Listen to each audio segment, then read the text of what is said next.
अस्सलामुअलैकुम नाज़रीन, आवां फराशा नाज़रीन न्यूज़ जे रिव्यूज़ के हवाले से अॼु नज़रसानी करूँ था तो कुछ अहम खबरुनि ते तव्हां ॾिसो पिया त सियासत जो गर्मीपद अञा घटियो नाहे ऐं ॾींहों ॾींहुं उन में शिद्दत अची रही आहे। हिकिड़े पासे सुप्रीम कोर्ट ऐं हुकूमत आमू साम्हूं आहिनि त ॿिए पासे वफ़ाक़ी वज़ीर तोड़ी अपोज़िशन ऐं उन्हनि जा इशूज़ मुसलसिल साम्हूं अची रहिया आहिनि, जॾहिं त सुप्रीम कोर्ट ऐं हुकूमत विच में मामला अञा ताईं डेडलॉक जो शिकार आहिनि। अॼु कुछ अहम इशूज़ ते रिव्यू करूं था, तव्हां पाण ॾिसो त हालतूं आख़िर केॾांहुं वञी रहियूं आहिनि। अॼु सुप्रीम कोर्ट में वीडियो लीक्स वारी ॿुधणीअ जे मौक़े ते सुप्रीम कोर्ट जे चीफ जस्टिस ऐं हुकूमत जे वकील जे हवाले सां जेका दरख़्वास्त साम्हूं आई ऐं जेकी दलील ॾिना विया उन में त वाज़े तौर ते attorney general chief justice G bench में शामिल थियण ते ऐतराज़ वारींदे इहो चयो त तव्हां बेंच जो हिसो नथा थी सघो। अटॉर्नी जनरल जी दरख़्वास्त ते चीफ जस्टिस इहो चवंदे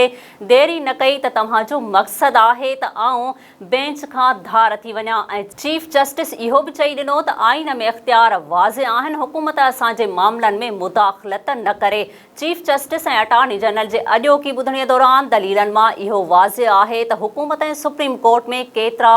शदीद इख़्तिलाफ़ मौजूदु आहिनि। घरू वज़ीर राणा सनाउल्लाह इमरान जे विच में तव्हांखे ख़बर आहे त केतिरी ॾे वठि थींदी रही आहे, पर हाणे जॾहिं इमरान ख़ान जे केसनि जे हवाले सां केस साम्हूं आया आहिनि त उन ते राणा सनाउल्लाह क़ानूनी हवाले सां मुसलसल इमरान ख़ान खे क़ाबू करण जे हवाले सां उहे सभु तशरीहूं ऐं हवाला ॾींदे नज़र अचे थो जेके इमरान ख़ान खे सोढ़ो थियण में अञा बि वधीक मदद कनि। उन लाइ त हुन अॼु इहो वाज़े करे छॾियो आहे त इमरान ख़ान जो ट्रायल बि मिलिट्री कोर्ट जे ज़िम्मे में अचे थो ऐं राणा सनाउल्लाह इहा ॻाल्हि वाज़े करे छॾी आहे त ममनुआ इलाइक़नि में वेंदड़ मोकिलींदड़ ऐं ओॾांहुं मोकिलींदड़नि जी मदद कंदड़नि सभिनी ते मिलिट्री एक्ट लागू थिए थो। अॼु सुप्रीम कोर्ट जी वीडियो लीक्स जी ॿुधणी ऐं राणा सनाउल्लाह जी ख़बरुनि ते रिव्यू कयोसीं। वरी वधीक ख़बरुनि ते रिव्यू लाइ हाज़िर हूंदासीं सदाईं गॾु।